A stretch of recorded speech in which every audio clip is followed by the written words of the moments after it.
आज है 19 जनवरी 2024 दिन शुक्रवार। Welcome back to clean news MP. चलिए देखते हैं मध्य प्रदेश की 25 फटाफट बड़ी खबरों को। इससे पहले आप न्यूज को कहां से देख रहे हैं हमें कमेंट में बताना बिल्कुल ना भूलें। साथ ही हमारे फेसबुक पेज को भी फॉलो करें। फेसबुक पेज का लिंक डिस्क्रिप्शन में दिया गया है। आदिवासी क्षेत्रों में मोहन सरकार चलाएगी महाअभियान। एमपी में विशेष जनजाति के आर्थिक सामाजिक कल्याण के लिए मोहन सरकार महाअभियान चलाएगी। पीएम जनमन योजना के तहत पिछड़े जनजातीय क्षेत्रों के 23 जिलों में 194 आंगनबाड़ी केंद्र खोले जाएंगे। साथ ही छात्रावास, बहुउद्देश्य केंद्र व मजरे टोलों को सड़क मार्ग से जोड़ा जाएगा। 3 साल में 1,20,000 आवास भी बनाए जाएंगे। केंद्र इसके लिए पूरी राशि देगी। प्रदेश को सिर्फ भूमि आवंटित करनी होगी। भोपाल की जगह उज्जैन में ध्वजारोहण करेंगे सीएम मोहन यादव 26 जनवरी को भोपाल की जगह उज्जैन में ध्वजारोहण करेंगे। इसे लेकर विशेष तैयारियां की जा रही हैं। मोहन यादव के सीएम बनने के बाद शासनिक स्तर पर उज्जैन का महत्व बढ़ता जा रहा है। उज्जैन वासियों का कहना है कि अब धार्मिक राजधानी की पहचान धीरे धीरे प्रदेश की राजधानी के रूप में बन रही है, जबकि भोपाल में राज्यपाल मंगू भाई पटेल की मौजूदगी में गणतंत्र दिवस का मुख्य कार्यक्रम आयोजित हो। अयोध्या में राम मंदिर प्राण प्रतिष्ठा को लेकर पुलिस अलर्ट। 22 जनवरी को अयोध्या में राम मंदिर की प्राण प्रतिष्ठा एमपी पुलिस हाई अलर्ट पर रहेगी। प्रदेश के संवेदनशील इलाकों के लिए एक्शन प्लान तैयार किया गया। इस दिन पूरी फोर्स मैदान में तैनात रहेगी। 24 घंटे मोबाइल टीम मॉनिटरिंग करेगी। सीसीटीवी कैमरों के साथ विशेष टीम नजर रखेगी। प्रदेश के धार्मिक स्थलों पर कड़ी सुरक्षा के इंतजाम किए जाएंगे। साथ ही धार्मिक कार्यक्रमों में भी पुलिस बल तैनात रहेगी। एमपी बोर्ड के छात्रों के लिए जरूरी खबर। एमपी माध्यमिक बोर्ड के छात्रों के लिए जरूरी खबर आई है। एमपी माध्यमिक शिक्षा मंडल की 10वीं और 12वीं की बोर्ड परीक्षाएं 5 फरवरी से शुरू हो जाएंगी। परीक्षा के लिए 17 लाख से ज्यादा स्टूडेंट्स ने रजिस्ट्रेशन करवाया है। 10वीं की परीक्षा 5 से 28 फरवरी और 12 की 6 फरवरी से 5 मार्च के बीच होंगी। 10वीं और 12वीं की परीक्षाएं सिर्फ एक पाली में सुबह 9 से दोपहर 12 बजे तक होंगी।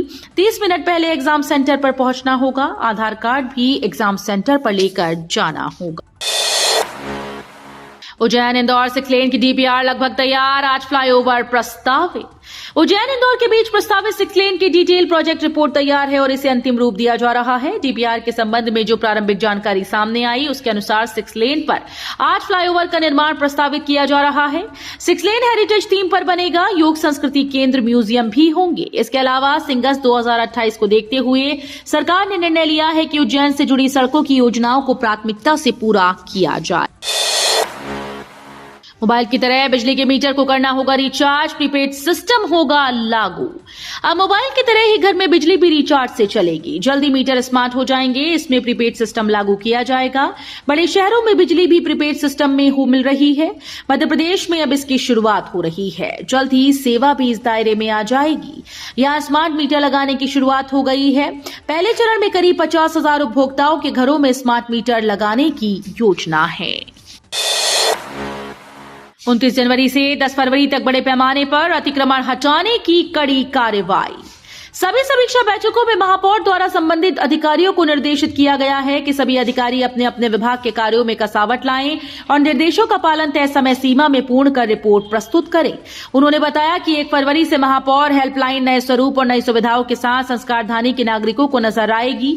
उन्होंने जानकारी दी कि अभी तक महापौर हेल्पलाइन द्वारा 23 सुविधाओं को जोड़ा गया है। 1 फरवरी से इसमें 2 और सुविधाओं को जोड़ा जाएगा। नरोत्तम मिश्रा के चुनाव हारने के बाद धमाकेदार वापसी। मध्य प्रदेश में लोकसभा चुनाव को लेकर हलचल शुरू हो गई है। कांग्रेस के बाद बीजेपी ने भी अपनी तैयारियां जोर शोर से शुरू कर दी। इस सिलसिले में बीजेपी कोर कमेटी की जेपी नड्डा की अध्यक्षता में बड़ी बैठक हुई। इसमें मध्य प्रदेश के पूर्व गृह मंत्री नरोत्तम मिश्रा को लोकसभा चुनाव में बड़ी जिम्मेदारी दी गई। लोकसभा चुनाव से पहले बीजेपी को कोई रिस्क नहीं लेना है, इसलिए अपने सभी दिग्गजों को जिम्मेदारियां दे रही है। मेट्रोपॉलिटन सिटी बनेगा इंदौर। 22 को मनेगी दीपावली।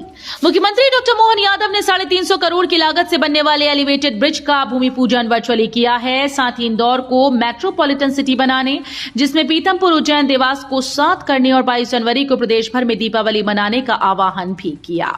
वहीं ये भी बताया गया कि प्रदेश से 5 लाख लड्डू अयोध्या भिजवाए जा रहे हैं। उन्होंने इंदौर की जनता को 7वीं बार स्वच्छता में नंबर 1 आने पर बधाई दी। महाकाल को मिला प्राण प्रतिष्ठा का निमंत्रण। उज्जैन के विश्व प्रसिद्ध महाकालेश्वर मंदिर को भी राम मंदिर प्राण प्रतिष्ठा का न्योता मिला। महाकाल मंदिर के मुख्य पुजारी घनश्याम ने कहा कि 500 बरस का इंतजार खत्म हो गया। हम चांदी का बिलपत्र भगवान महाकाल के चरणों में विराजित दाहिना शंख, बाबा महाकाल की भस्मी, महाकाल की तस्वीर और लड्डू प्रसाद लेकर अयोध्या जाएंगे और भगवान राम को अर्पित करेंगे। मोहन सरकार का रोजगार पर फोकस। मध्य प्रदेश में मोहन सरकार का फोकस रोजगार पर है। सहकारिता मंत्री विश्वास कैलाश सारंग ने मध्य प्रदेश राज्य सहकारी बैंक की समीक्षा करते हुए कहा कि एक सप्ताह बैंक में साफ सफाई अभियान चलाएं। इसके लिए इंटर डिपार्टमेंट कंपटीशन भी होगा। उत्कृष्ट प्रदर्शन करने वालों को आगामी सहकारी मंथन कार्यक्रम में पुरस्कृत भी किया जाएगा। उन्होंने कहा कि सहकारी बैंक विभाग का फेशिया है, इसे स्वच्छ रखना हमारी जिम्मेदारी है। इंदौर में देश भर के दंत चिकित्सक बच्चों के क्राउन और रूट कैनाल इलाज पर करेंगे चर्चा। इंडियन डेंटल एसोसिएशन के द्वारा 41वीं IDA MP state dental conference का आयोजन इंदौर में किया जा रहा है। Organising secretary doctor Prashanti Reddy ने बताया कि आज 19 से 21 जनवरी तक ब्रिलियंट कन्वेंशन सेंटर में होने वाली इस कॉन्फ्रेंस की theme dentistry shaping smiles changing lives रहेगी। अब लाडली बहना नहीं, लखपति दीदी बनेंगी महिलाएं। अब लाडली बहना नहीं, जिले की महिलाओं को लखपति दीदी बनाया जाएगा। ग्रामीण क्षेत्र की महिलाओं के आर्थिक स्तर को सुधारने के लिए जिले में काम शुरू हो गया है। जिले की 15,680 महिलाओं को लखपति दीदी बनाने का लक्ष्य मिला। ये महिलाएं स्वयं सहायता समूह से जुड़ी होंगी। इन महिलाओं को चिन्हित करने के लिए 196 महिलाओं को प्रधानमंत्री लखपति दीदी की विशेष ट्रेनिंग दी जा रही है। उज्जैन में होगा विक्रमोत्सव। नृत्य नाटिका की प्रस्तुति देंगी हेमा मालिनी। प्रसिद्ध फिल्म अभिनेत्री, नृत्यांगना और मथुरा से भाजपा सांसद हेमा मालिनी महाकाल की धरती उज्जैन में होने वाले 40 दिवसीय विक्रमोत्सव में नृत्य नाटिका की प्रस्तुति देंगी। 6 मार्च को हेमा मालिनी की प्रस्तुति होगी। पिछली बार वो कालिदास संस्कृत एकेडमी के निमंत्रण पर 2007 में उज्जैन आई थी। उन्होंने महाकवि कालिदास द्वारा रचित महाकाव्य कुमार संभव पर आधारित एकल नृत्य नाटिका का मंचन किया था। अस्पतालों में बुजुर्गों के लिए बनाए जाएंगे अलग काउंटर। आदिवासी बहुल गांवों में घर पहुंचेगी मेडिकल सेवा। प्रदेश के स्वास्थ्य और परिवार कल्याण राज्य मंत्री नरेंद्र शिवाजी पटेल ने बताया कि अस्पतालों में उपचार कराने जब बुजुर्ग पहुंचते हैं तो उन्हें लंबी लंबी कतारों में खड़ा रहना पड़ता है। अब इसके लिए पर्चा बनवाने से लेकर दवा वितरण केंद्र तक में अलग से काउंटर शुरू किए जाएंगे, जिससे बुजुर्गों को अधिक देर तक खड़ा नहीं रहना पड़े। ट्रेन में सफर करने वाले यात्रियों को भा रही ये सुविधा। ट्रेन में जनरल टिकट लेकर सफर करने वाले यात्रियों को ऐप से जनरल टिकट लेने की सुविधा भा रही है। जबलपुर रेल मंडल ने 21 लाख से ज्यादा यात्रियों ने यूडीएस यानी जनरल टिकट ऐप के जरिए टिकट लेकर जनरल कोच में यात्रा की। इसका सीधा फायदा उन यात्रियों को हुआ जो टिकट लेने के लिए लंबी कतार में खड़े रहते थे। वरिष्ठ मंडल वाणिज्य प्रबंधक विश्व रंजन ने बताया कि वाणिज्य रेल कर्मियों द्वारा यूटीएस ऑन मोबाइल ऐप का उपयोग करने के लिए रेल मंडल में जागरूकता अभियान चलाया जा रहा है। बिजली दरें बढ़ाने वाली ऑनलाइन जन सुनवाई बनी औपचारिकता। मध्य प्रदेश में बिजली की दर को बढ़ाने के लिए प्रस्ताव दिया गया। बिजली कंपनी औसत 3.86% बिजली का दाम बढ़ाना चाहती है। 29 जनवरी को जबलपुर, 30 को इंदौर, 31 को भोपाल में जन सुनवाई होगी। इस पर मध्य प्रदेश विद्युत नियामक आयोग जन सुनवाई कर रहा है। ऑनलाइन ये जन सुनवाई होगी, जिसके लिए 1 सैकड़ा के आसपास आपत्ति और सुझाव आते हैं। देश भर में होने वाली खनन गतिविधियों का रोड मैप मध्य प्रदेश में होगा तय।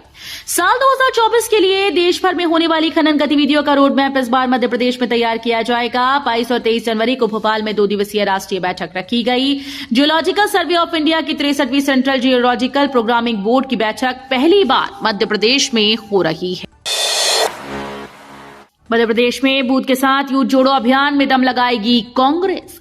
लोकसभा चुनाव की तैयारी में जुटी कांग्रेस मध्य प्रदेश में बूथ के साथ यूथ को जोड़ने के अभियान में दम लगाएगी। इसमें विधानसभा वार सम्मेलन होंगे और पार्टी पदाधिकारी घर घर संपर्क करेंगे। इस दौरान युवाओं को पार्टी से जोड़ने के लिए युवा कांग्रेस न्याय दो रोजगार दो पोस्ट कार्ड अभियान भी चलाएगी। इसमें भर्ती परीक्षाओं के परिणाम घोषित न होने, जांच के लंबित रहने का मुद्दा प्रमुखता से उठाया जाएगा। सतना में दिग्विजय सिंह बोले, जिसे रामलला का मूल जन्म स्थान बताते रहे, वहां क्यों नहीं बनाया मंदिर। मध्य प्रदेश के पूर्व मुख्यमंत्री और कांग्रेस नेता दिग्विजय सिंह ने कहा कि कई दशक पुराने मंदिर के मामले में जब सुप्रीम कोर्ट ने भी फैसला दे दिया तो फिर मंदिर उस जगह पर क्यों नहीं बनाया जा रहा जहां मस्जिद थी और जिसे रामलला का जन्म स्थल बताया जाता रहा। सतना पहुंचे दिग्विजय सिंह ने पत्रकारों से बातचीत करते हुए कहा कि धर्मशास्त्र में मान्यता है कि निर्माणाधीन मंदिर में कोई प्राण प्रतिष्ठा नहीं होती। जब मंदिर पूरी तरह बन जाएगा तब हम जाएंगे और दर्शन करेंगे। राज्य सेवा प्रारंभिक परीक्षा 23 का रिजल्ट जारी, स्कोर कार्ड पीएससी ने रोकी। मध्य प्रदेश लोक सेवा आयोग ने राज्यसभा प्रारंभिक परीक्षा 2023 के फाइनल आंसर शीट के साथ परिणाम जारी कर दिया। 17 दिसंबर को ही परीक्षा आयोजित हुई थी। अभ्यर्थी परीक्षा की फाइनल आंसर शीट जारी होने का इंतजार कर रहे थे। पहली बार ऐसा हुआ है कि आयोग ने आंसर शीट के साथ रिजल्ट भी जारी कर दिया। हालांकि इसके साथ आयोजित हुई राज्य वन सेवा प्रारंभिक परीक्षा का रिजल्ट जारी नहीं हुआ। उज्जैन कृषि उपज मंडी का ई ऐप तैयार, अब ऑनलाइन होगा कारोबार। सब कुछ ठीक रहा तो जल्दी उज्जैन कृषि उपज मंडी ऑनलाइन काम करने लगेगी। मतलब ई मंडी के नाम से जानी जाएगी, जिसमें व्यापारी किसान हम्मालों को कागजी कार्यों से छुटकारा मिल जाएगा। किसान की उपज से भरे वाहन के मंडी गेट से प्रवेश से लेकर नीलामी तक ऐप के माध्यम से काम होगा। उपज की भुगतान व्यवस्था भी ऐप से ही होगी। माना जा रहा है कि इस नवाचार से मंडी संचालन व्यवस्था में काफी सुधार होगा। बेनामी व्यापार पर रोक लगेगी। आयुष्मान स्कीम पर मोदी सरकार की नजर, बजट में 10 लाख हो सकती है लिमिट। केंद्र सरकार आयुष्मान भारत स्वास्थ्य योजना के तहत इंश्योरेंस कवर को दुगना कर सकता है। अभी इस योजना के तहत 5 लाख रुपए का बीमा कवर दिया जाता है, जिसे आगामी बजट 2024 में 10 लाख रुपए का किया जा सकता है। पीटीआई ने बताया कि कैंसर और अन्य गंभीर बीमारियों को कवर करने की योजना बना रही है ताकि लोगों की ज्यादा वित्तीय मदद की जा सके।